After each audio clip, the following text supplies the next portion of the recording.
پیر طریقت رہبر و شرکت کے سنگم، سنیوں کے دل کا مرہم، رحمت الہی کی شبنم، فیضان رسول اکرم، نائب شہنشاہ امم، وارث غوث اعظم، عطائے مجدد اعظم، خلیفہ حضور مفتی اعظم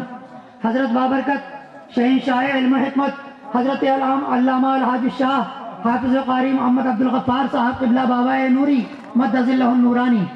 عالم بعمل، شاہکار علم فضل، شہنشاہ علم و حکمت، قندیل رشد و ہدایت، نیر برج خطابت حضرت بابرکت حضرت علامہ مولانا محمد حسن مسنہ صاحب قبلہ قادری مد ظلہ النورانی، ہمارے دینینا محسن و کرم فرما عالم جلیل فاضل نبیل حضرت بابرکت حضرت علامہ مولانا محمد ہارون حبیبی صاحب قبلہ مد ظلہ النورانی،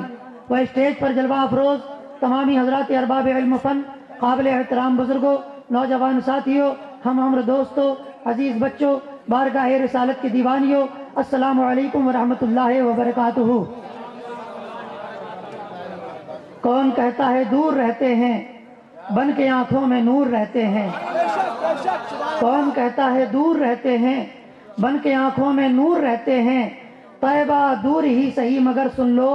میرے دل میں حضور رہتے ہیں۔ اور تجھ میں حور و قصور رہتے ہیں، میں نے مانا ضرور رہتے ہیں۔ تجھ میں حور و قصور رہتے ہیں، میں نے مانا ضرور رہتے ہیں۔ میرے دل کا طواف کر جنت، میرے دل میں حضور رہتے ہیں۔ میرے دل کا طواف کر جنت، میرے دل میں حضور رہتے ہیں۔ آئیے ہم اور آپ سب سے پہلے آفتاب رسالت، ماہتاب نبوت، شمع بزم ہدایت، مصطفیٰ جان رحمت، اللہ کے حبیب، ساری کائنات کے طبیب، حضور رحمت عالم جناب محمد الرسول اللہ صلی اللہ تعالی علیہ وسلم کی بارگاہ کرم میں غلامی کا نذرانہ پیش کریں اور بلند آواز سے درود و سلام کا نذرانہ محبت پیش کریں۔ پڑھیں اللہم صلی وسلم بارک علی سیدنا و حبیبنا و شفیعنا و نبینا و مولانا محمد معدن الجود والکرم، صلاۃ و سلام علیک یا رسول اللہ صلی اللہ تعالی علیہ وسلم۔ اسی پہ مہرباں رب غفور ہوتا ہے، اسی پہ مہرباں رب غفور ہوتا ہے کہ جس کے سینے میں عشق حضور ہوتا ہے۔ اسی پہ مہرباں رب غفور ہوتا ہے کہ جس کے سینے میں عشق حضور ہوتا ہے۔ پڑھا کرو تم دل سے درود دیوانو، درود پڑھنے سے چہرے پہ نور ہوتا ہے۔ درود پڑھنے سے چہرے پہ نور ہوتا ہے۔ ایک مرتبہ اور ذرا جی لگائیے، تصور میں گنبد خضرا کو بسائیے، اپنے سینے کو سرکار کی الفت کا مدینہ بنائیے، تھوڑا سا مسکرائیے، جھوم جائیے اور بارگاہ رسالت میں بلند آواز سے درود و سلام کا نذرانہ پیش فرمائیے۔ پڑھیے اللہم صلی وسلم وبارک علی سیدنا و حبیبنا و شفیعنا و نبینا و مولانا محمد معدن الجود والکرم، صلاۃ و سلام علیک یا رسول اللہ صلی اللہ تعالی علیہ وسلم۔ بارگاہ رسالت کے دیوانوں، دل کی گہرائیوں سے اس علاقے میں رہنے والے اور سنی جامع مسجد ٹمرنی کے تمام اراکین اور نوجوانان اہل سنت، بزرگان اہل سنت، سبھی حضرات کو دل کی گہرائیوں سے مبارکباد پیش کرتا ہوں کہ انہوں نے بارگاہ امام حسین علی مقام میں خراج عقیدت پیش کیا، اور آج کا یہ پاکیزہ جلسہ انہی کی مقدس ذات کی طرف منسوب کیا۔ اللہ تبارک و تعالیٰ کی بارگاہ میں دعا ہے کہ ان تمامی حضرات کی جانب سے اس محفل پاک کو اپنے محبوبین کی بارگاہ میں قبول فرمائے، اور آج کا یہ جلسہ کل بروز قیامت کے لیے ہمارے اور تمہارے لیے نجات کا ذریعہ اور مغفرت کا سامان بن جائے۔ آمین ذرا زور سے کہہ دو۔ اے بارگاہ رسالت کے دیوانوں، ترمذی شریف کی حدیث ہے، یقین جانو آج کا یہ جلسہ کل بروز قیامت ہمارے اور آپ کے لیے مغفرت کا سامان بن جائے گا، اللہ کی رحمتوں کے حصول کا ذریعہ بن جائے گا، رحمتوں کے اور نعمتوں کے نزول کا وسیلہ بن جائے گا۔ ترمذی شریف کے اندر اللہ کے پیارے حبیب صلی اللہ تعالی علیہ وسلم فرماتے ہیں، میں آپ کو ایک بات بتاؤں، میرے لیے گاڑی کا وقت جانے کا ہو چکا ہے، بمشکل 15-17 منٹ میں انشاءاللہ تعالی آپ حضرات کے سامنے خطاب کروں گا اور چند نصیحت کی باتیں پیش کروں گا۔ اللہ تبارک و تعالیٰ اسے قبول فرما لے۔ ایک حدیث پاک سن لو، انشاءاللہ تبارک و تعالیٰ آپ کا ایمان بھی تازہ ہو جائے گا، اور آج کا یہ جو جلسہ عظمت اہل بیت رسول صلی اللہ تعالیٰ علیہ وسلم وعلیہم الرضوان ہے، انشاءاللہ تبارک و تعالیٰ اس کا بھی آپ کو سمجھنے کا شرف حاصل ہو جائے گا کہ نبی کے گھر والوں کی عظمت کیا ہے اور ان کا مقام کیا ہے۔ اے مصطفیٰ جان رحمت کے دیوانوں، ایک مرتبہ اللہ کے پیارے حبیب کی بارگاہ میں حضرت مولا علی دائیں طرف بیٹھے ہوئے ہیں، حضرت سیدہ خاتون جنت بائیں طرف بیٹھی ہوئی ہیں، آپ کی گود میں ایک طرف امام حسن بیٹھے ہوئے ہیں، ایک طرف امام حسین بیٹھے ہوئے ہیں۔ نہ جانے آج مزاج نبوت میں کیا آیا، اللہ کے پیارے حبیب صلی اللہ تعالی علیہ وسلم نے اپنی شان کریمی کا اظہار فرمایا اور ارشاد فرماتے ہیں، اے علی، کل بروز قیامت میری اہل بیت میں سب سے پہلے تم جنت میں جاؤ گے۔ اور محبت سے کہہ دو ذرا، بارگاہ رسالت کے دیوانوں، میرے سرکار نے ارشاد فرمایا، بندہ ایک مرتبہ سبحان اللہ کہتا ہے، زمین و آسمان کے بیچ جتنی دوری ہے اللہ تبارک و تعالیٰ اتنی بڑی بڑی 90 نیکیاں عطا فرماتا ہے۔ سبحان اللہ۔ اے مصطفیٰ جان رحمت کے دیوانوں، سبحان اللہ کا لفظی ترجمہ کیا ہے؟ اللہ تبارک و تعالیٰ پاک ہے۔ اللہ تبارک و تعالیٰ، ذرا زور سے بولو، اللہ تبارک و تعالیٰ۔ اے مصطفیٰ کے دیوانوں، اللہ تبارک و تعالیٰ پاک ہے، اس کی ذات پاک ہے، اس کی تمام صفات پاک ہیں، وہ ہر برائی سے پاک ہے، وہ ہر کمزوری سے پاک ہے، وہ ہر نقص سے پاک ہے، وہ ہر عیب سے پاک ہے۔ ان بے وقت کی اولادوں کا کیا کریں جنہیں پاجامہ پہننے کا شعور نہیں ہے؟ ان کم بختوں نے قرآن کے ترجمے میں اللہ تبارک و تعالیٰ کو مکار لکھا ہے، قرآن پاک کے ترجمے میں مصطفیٰ جان رحمت کو گناہ گار لکھا ہے، براہین قاطعہ کے اندر اللہ تبارک و تعالیٰ کو جھوٹ بولنے والا لکھا ہے۔ اے مصطفیٰ جان رحمت کے دیوانوں، وہ ان کمینوں کا خدا ہوگا جو جھوٹ بولتا ہوگا۔ اب ذرا یہیں سے اندازہ لگاؤ، جن کا خدا جھوٹ بولتا ہوگا ان کے ماننے والے وہ کس قدر جھوٹے اور مکار ہوں گے۔ مگر ہمارا عقیدہ اور ایمان ہے کہ اللہ تبارک و تعالیٰ خود بھی سچا ہے، اس کا کلام بھی سچا ہے، اس کا بھیجا ہوا دین بھی سچا ہے، اس کے تمام انبیاء کرام بھی سچے ہیں، اس کے تمام دوست اور محبوبین بھی سچے ہیں۔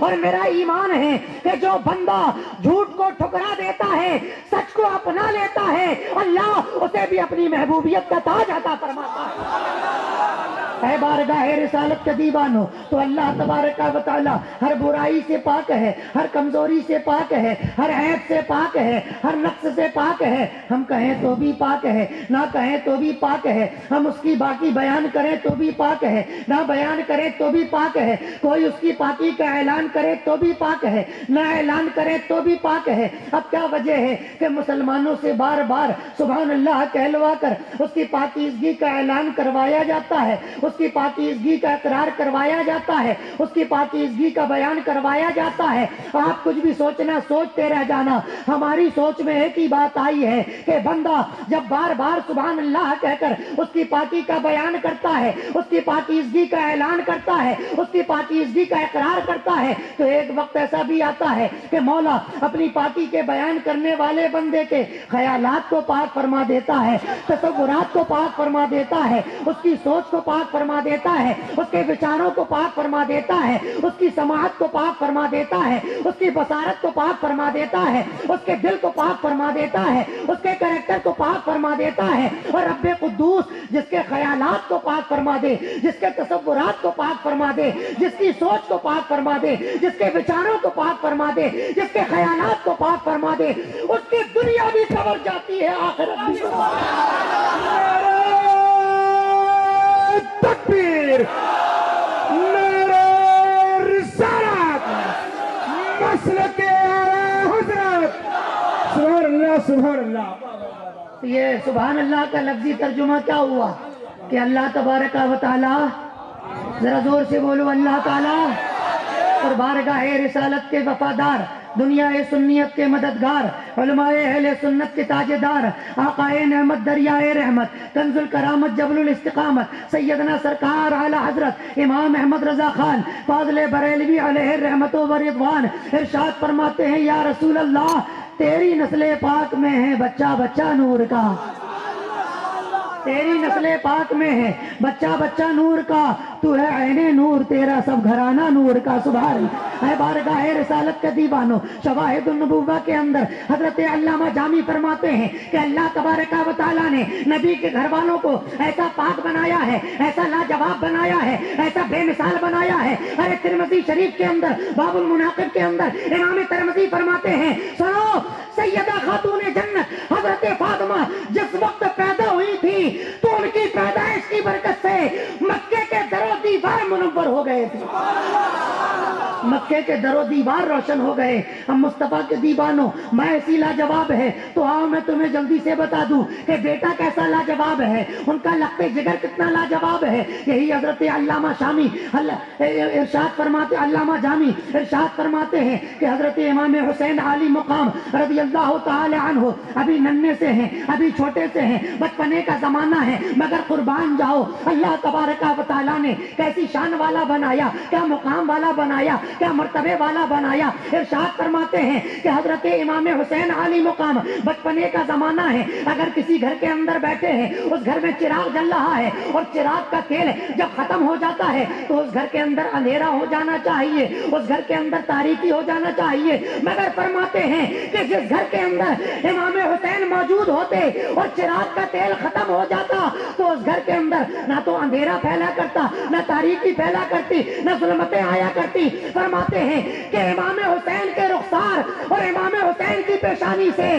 ایسی نور کی کرن نکلتی تھی کہ سارا گھر منور رہا کرتا تھا، سارا گھر روشن رہا کرتا تھا، سارا گھر اجالا رہا کرتا تھا۔ اسی کو فرمایا تیری نسل پاک میں ہے بچہ بچہ نور کا، سبحان اللہ۔ اے مصطفیٰ کے دیوانوں، جب نبی کا لاڈلا اتنا لاجواب ہے تو آمنہ کا لال کتنا لاجواب ہوگا۔ ان سے کہنا، اے بے وقت کی اولادو، اے آمنہ کے لال کی برابری کا انکار کرنے والو، اے مصطفیٰ جان رحمت کی مثلیت کا دعویٰ کرنے والو، آؤ میں تمہیں بتاؤں کہ مصطفیٰ جان رحمت کے گھرانے کی شان کیا ہے۔ فرمایا گیا کہ حضرت امام حسین عالی مقام مدینہ المنورہ سے چلے، مکہ المکرمہ میں آئے، مکہ المکرمہ سے کربلا معلیٰ کی طرف جانے لگے تو حضرت عبداللہ بارگاہ امام میں حاضر ہوئے، عرض کرتے ہیں یا ابن رسول اللہ، ہمارے پاس ایک کنواں ہے، ہمارے گھر میں پانی اسی کنویں سے آتا ہے، ہمارے یہاں جو ہے کھیتوں میں پانی اسی کنویں سے آتا ہے، ہمارے کھلیان اور ضرورت و باغات میں پانی